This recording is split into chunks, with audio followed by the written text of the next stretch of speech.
लोकानुकंपाय बहुजन हिताय प्रज्ञावान महांतम वयम वंदामहे बोधि शब्द भीमराव अम्बेडकर। सबसे पहले इस धरती पर जन्मे सभी मूल निवासी महापुरुषों को हृदय से नमन करते हुए मंच पर मंचासीन कमेटी,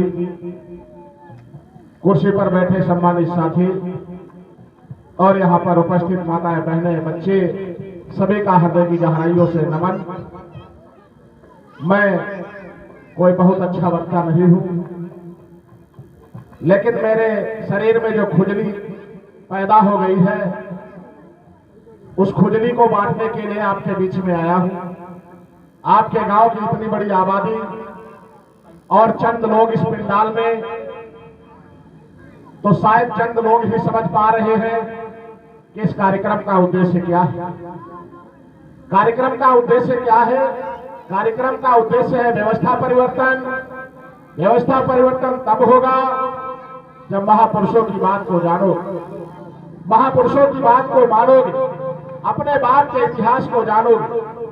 लेकिन हमारे समाज ने कभी अपने बाप को बाप नहीं माना, दूसरे के बाप को बाप कहने में जरा गुरेज नहीं किया, इसलिए समस्या निर्माण हो गई। इस मंच के माध्यम से जो सही बात, हक बात बताई जाती है, हमारे समाज के लोग उसे नहीं मानते, इग्नोर कर देते हैं। लेकिन शासक जाति के लोग झूठी बात को प्रचारित करते हैं तो हमारे समाज के लोग अमल में लाते हैं। इस देश के अंदर पहला झूठ, बहुत सारे लोग इस देश को हिंदुस्तान कहते हैं, लेकिन साथियों ये देश कतई हिंदुस्तान नहीं है। ये देश कतई हिंदुस्तान नहीं है। अगर इस देश का मुसलमान भाई हिंदुस्तान कहता है तो हमें उसे बताना होगा कि ये देश हिंदुस्तान नहीं है। और अगर आपका दुश्मन इसको हिंदुस्तान कहता है तो दुश्मन से निपटने के लिए कुव्वत हमारे पुरखों ने दिया हुआ।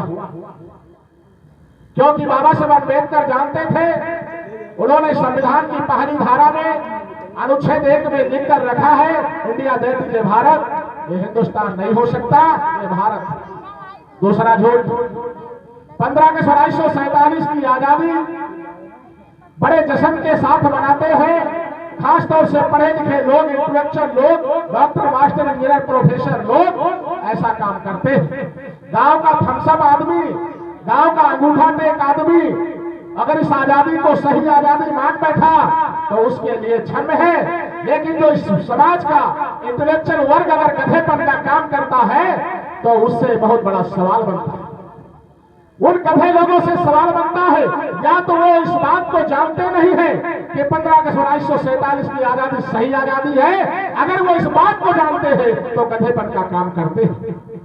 क्योंकि साथियों 15 अगस्त 1947 को देश आजाद नहीं हुआ, ये बिल्कुल झूठी आजादी है।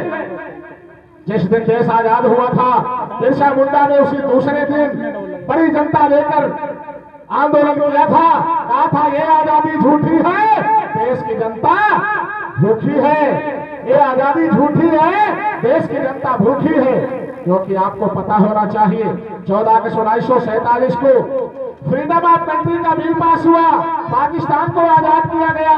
और 15 अगस्त 1947 को जो बिल पास हुआ वो ट्रांसफर ऑफ पावर का बिल पास हुआ, यानी सत्ता का हस्तांतरण हुआ। सत्ता के हस्तांतरण का मतलब यह होता है इस देश के अंदर कोई विदेशी था और वो विदेशी अगर इस देश को छोड़कर जाने लगा तो अपनी नाजायज औलादों को सत्ता देकर चला गया, इस मुल्क को आजाद नहीं किया।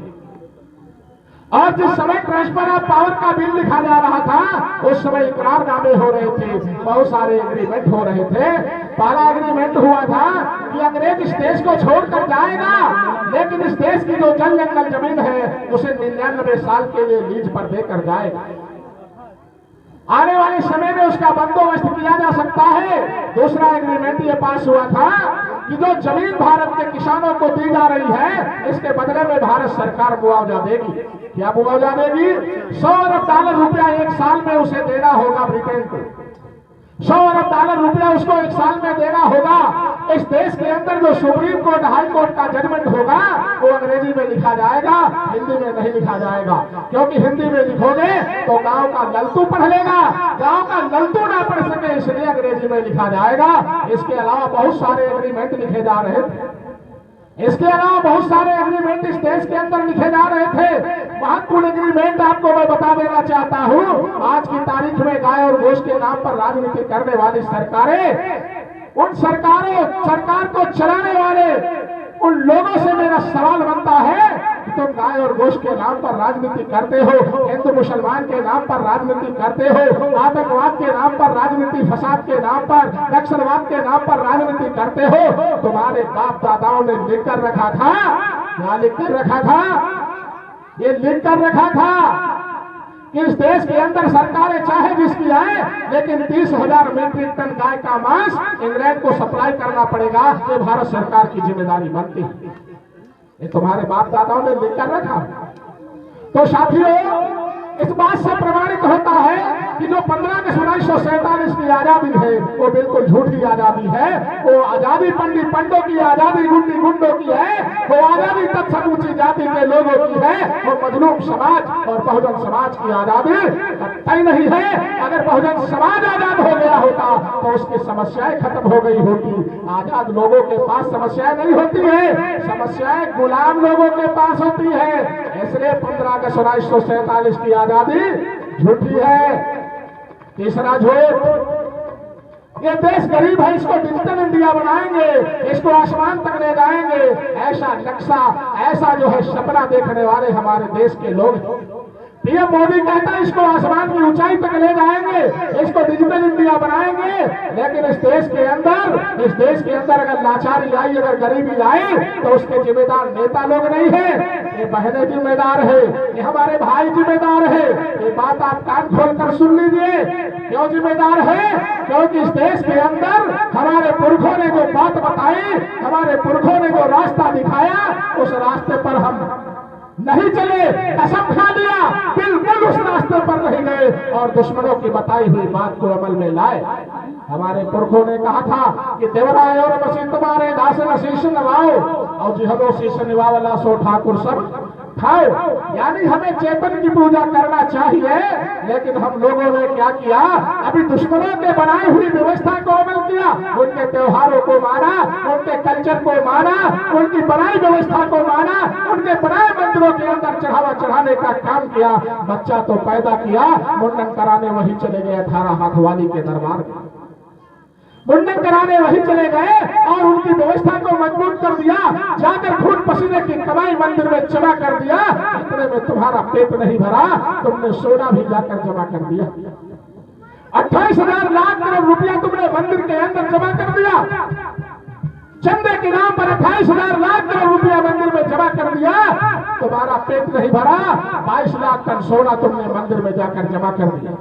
मंदिर में चमार पासी, नटकंजा, रही गड़िया, तेली तरोली, भुर्जी कहा चमार पासी पुजारी बनता है। पंडित जी पुजारी बने हैं, वहां मंदिर में बैठे हैं, मालपुआ खा रहे हैं और भजन गाते हैं, ना हर चले ना चले कुदारी, और बैठे भोजन गए मुरारी नहीं देता है। हमारे तुम्हारे खून पसीने की कमाई है। ये बातें आप लोगों को समझने की जरूरत है, ये मामूली रकम नहीं है। मैं तो कहता हूँ इस देश के अंदर बहुजन समाज की सरकार बननी चाहिए और मंदिरों का राष्ट्रीयकरण होना चाहिए और मंदिरों का पैसा निकाल कर बहुजन समाज में बांटा जाए। अगर एक आदमी के हिस्से में 35 से 40 करोड़ रुपया आएगा, अगर मंदिर का सोना निकाल कर बांट दिया जाए तो एक आदमी को 1.25 किलो सोना हिस्से पर आएगा। इस देश में भूमि आयोग बनना चाहिए, इस देश में भूमि आयोग बनकर जमीन का आवंटन होना चाहिए। आपको पता होना चाहिए 15% के नियंत्रण में 96.4% जमीन आज की तारीख में है और 3.5% जमीन में बहुजन समाज कैसे जीता है, एक कीड़े मकोड़े की जिंदगी जीने से मजबूर है। आपको पता होना चाहिए एक आदमी को 35 से 40 करोड़ रुपया दे दिया जाए, 1.25 किलो सोना दे दिया जाए और भूमि आवंटन कर दिया जाए, एक आदमी को पक्के 11 बीघे जमीन मिलने वाली है।